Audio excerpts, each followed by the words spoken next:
In Person of Interest, everyone, and I mean everyone, is under surveillance.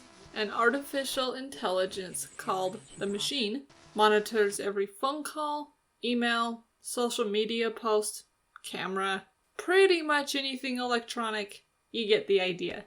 The machine's purpose is to take this information it gathers and put it into two categories: relevant threats and irrelevant threats. Relevant threats are any people who intend to cause massive loss of life. These are then sent to the government as identified threats to national security. Put a pin in the irrelevant threats. I'll get to those in a bit.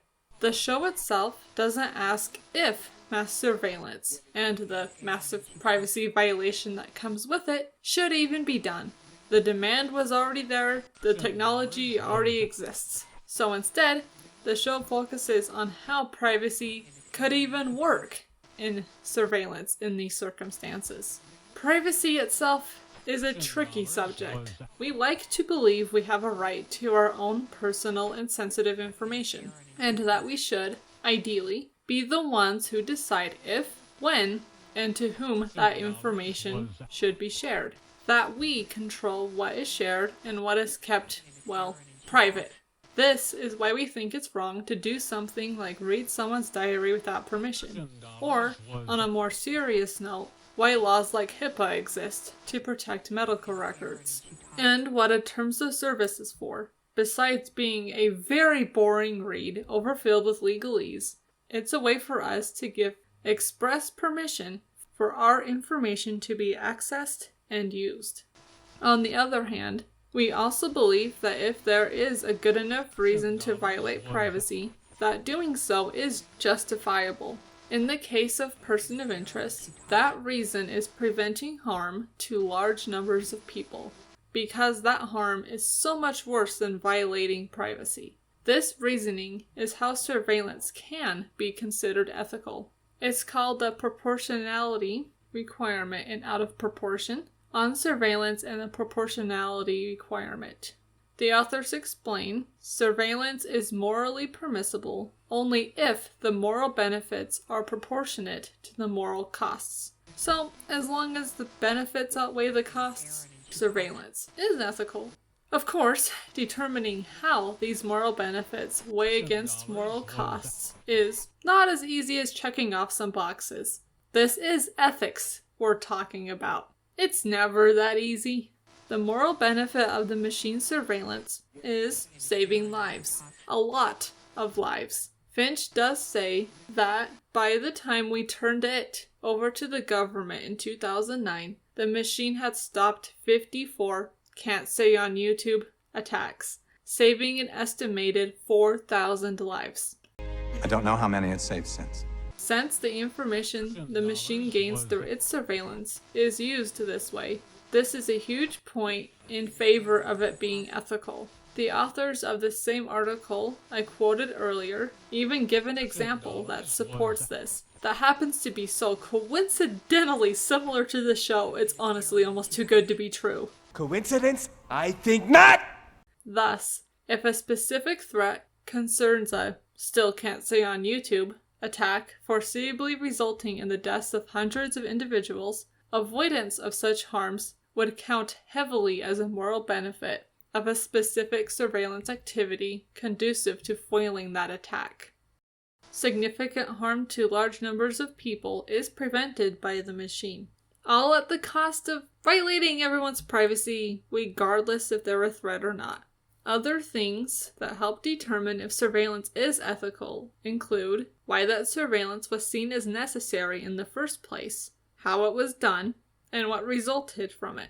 In the show, the machine was seen as necessary because it was meant to prevent harm. And the government already had this information on people. It just needed an AI to filter through it all. The surveillance itself is done by the machine, with no possibility of human interference. And the information it does have has its access completely locked down and protected by encryption. Harold Finch, the creator of the machine, had recognized what he built would be a massive violation of privacy, and a rather tempting target for those wanting access to the information the machine had. It's every email, every phone call. And to abuse it to their favor. The most notable thing Finch did, besides the encryption, was to make sure that the only information the machine can reveal is a number to identify a relevant threat. This number is typically a social security number or something very similar. All of the rest of the information the machine has, whether or not it's important to how it identifies a relevant number, stays with it. This protects the information that is unimportant to its purpose. Finch explains this himself in the Season 3 episode 4C. The machine only gives us numbers because I would always rather that a human element remain in determining something so critical as someone's fate. Yes, the machine, even giving a number to the government, does identify that person as a relevant threat and makes them a target. But the government, as human beings, are left to do their own research and their own surveillance to come to their own conclusions. The machine just technically points them in the right direction, so to speak. With what I've said so far, you would think that the machine's surveillance is ethical and it's all good, right? Well, the machine only reports on relevant numbers to the government, relevant threats, relevant people. But it doesn't only see relevant threats. Remember, it sees everything. It violates everyone's privacy, relevant threat or not. Which is where those irrelevant numbers I mentioned earlier come in. Irrelevant numbers are people who are either threats or in danger themselves. They're just not deemed relevant enough to the government for them to use their resources to help. They are, simply put, Violent crimes involving ordinary people. So these irrelevant threats are brushed aside as an acceptable moral cost. Relevant threats are just more catastrophic and have a bigger benefit overall if stopped. So they get all the attention. The government was obviously okay with this cost, as they chose to take ownership of the machine to receive the numbers. Finch accepted this cost as well, even outright telling his business partner and friend, Nathan Ingram, who helped him in all this, that the greater good was at stake. I'm sorry, Nathan. Truly, but people die. They've been doing it for a long, long time. We can't save them all. And he had a point. They didn't have unlimited resources, let alone the time, to help the millions of people in danger from much smaller problems than widespread attacks. Not to mention that suddenly increasing how many people being helped would raise some suspicions of how that was possible. Because, people suddenly finding out that their private information has been secretly monitored by an AI that they didn't even know existed isn't going to go very well. Like Peter Collier, a man who finds out that the machine exists. Collier greatly values privacy. He describes violating privacy with what is lost when your privacy is stripped away. Your identity, your job, your family, security, everything. Preserving our private information is obviously important, because that information includes details of our identity, and revealing it in less than ideal ways can cause harm, including distrust. Collier is right to be worried about the machine and how the information it has is being used by the government. However, his reaction to this is to become a leader of an extremist group called Vigilance. Vigilance has the goal of exposing the machine's existence, what it does, and as a result, getting it shut down. This group's means of achieving their goal includes hunting down, threatening, and ending the lives of those responsible for the machine. Collier eventually even confronts Finch and says this about the machine: the most invasive surveillance technology, a weapon of mass surveillance, the damage this thing could do.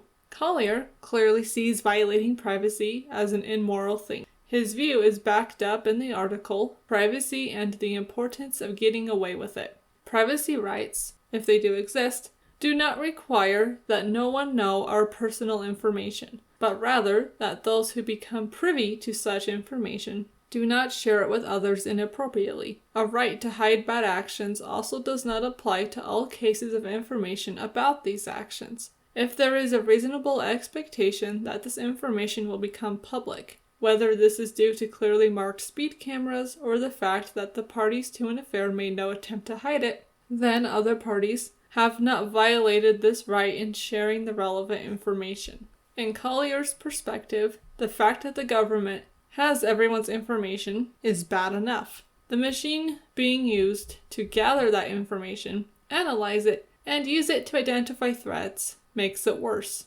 Collier sees this as against our right to privacy, especially since the government uses their violation of everyone's privacy to inappropriately share the information the machine gathers, and that this information is gathered and used without anyone knowing what is happening. He doesn't necessarily argue that privacy should never be violated, but rather, like the author of this article said, that if privacy is being violated, that it should be known. Collier and Vigilance care about the invasion of privacy caused by the machine's existence. They serve as an example of how people negatively react to their privacy being violated, to the extreme point that they will do anything to stop said privacy violation, at the expense of people's lives that they view as necessary costs to preserve privacy. Finch feared this very reaction, so he did what he could to make the machine inaccessible to humans. He also cared about the people affected by the privacy violation caused by the machine. Later, Finch had a change of heart. It was only later that I realized my mistake, that a relevant list was eating at me. Leaving people to be in danger or to cause some type of harm was harder than he anticipated, even as an accepted moral cost. So, he allowed the machine to secretly send him some irrelevant numbers, even though these people were considered irrelevant under the conditions he had built the machine for. He does his best to help them, which does move some of them being a moral cost back to a benefit. Finch and crew help many different irrelevant numbers throughout the show. The catch being that they don't know if the number they receive is about to be a victim or a perpetrator of harm. Some of these numbers include a cab driver who escaped Cuba and heads of mafia families. One of these irrelevant numbers in particular is Sandra Nicholson, a 911 operator. Finch and John, who is an ex-government agent Finch recruits to help him, follow their usual process when they receive her number. Finch does some research online, finding her social media, workplace, etc., while John trails her and clones her phone, which is obviously a large violation of her privacy. Through this, they find out Sandra is being blackmailed to delete archived 911 calls. Their efforts save Sandra and the life of a 10-year-old boy who was being held hostage. Saving Sandra and this boy's life is a significant moral benefit, but it still required a huge violation of privacy. It was made possible by the machine, which was already tracking her and everyone else's information. Even with the greater good in mind, these people are still under surveillance, unknowingly having their information collected and analyzed by an AI that they don't even know exists. Then later, by government agents for relevant threats, or Finch and John and others for the irrelevant ones.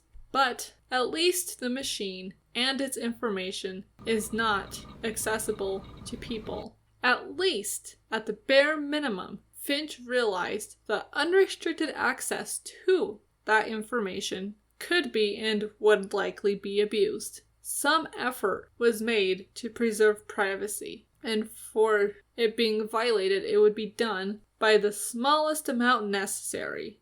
And that, I think, is another point in favor of the machine and its surveillance being ethical.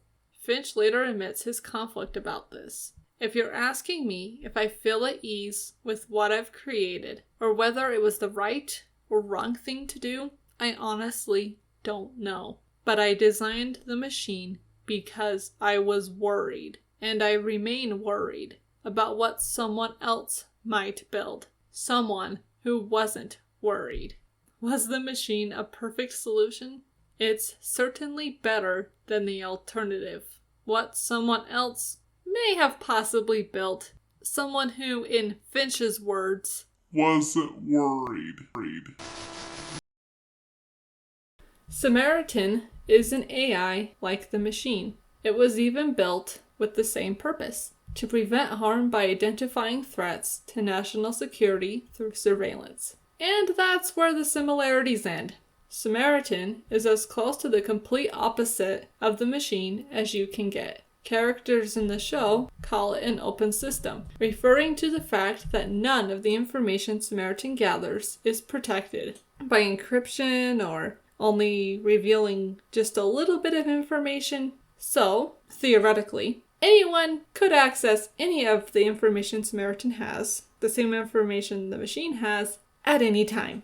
The only barriers that do exist are the limited number of people who know Samaritan exists asking it, and Samaritan's own whim to provide that information. We generally expect that our information will be kept, well, private, unless we reveal it ourselves, or we do something that makes us suspicious in some way, and we are put under surveillance. But even then, there is an understanding and some legal precedent that only information that provides innocence or guilt will be revealed.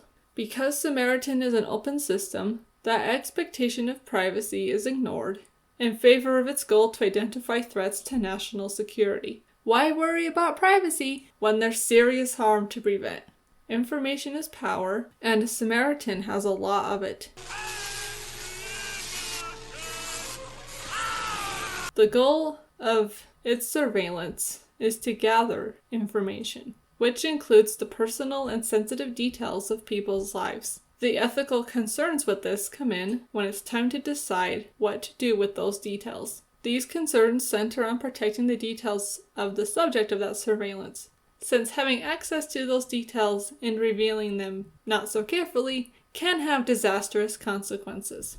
Cressida Gokroger explains, in Privacy and the Importance of Getting Away with It, information is power, and we are all familiar with the ways in which access to private information about individuals, such as religious worship or political party membership, has enabled persecution by tyrannical governments. Access to private information also enables individuals to perform a variety of crimes. Individuals who have done nothing morally or legally wrong should nonetheless fear their information falling into the hands of those who desire to do them harm.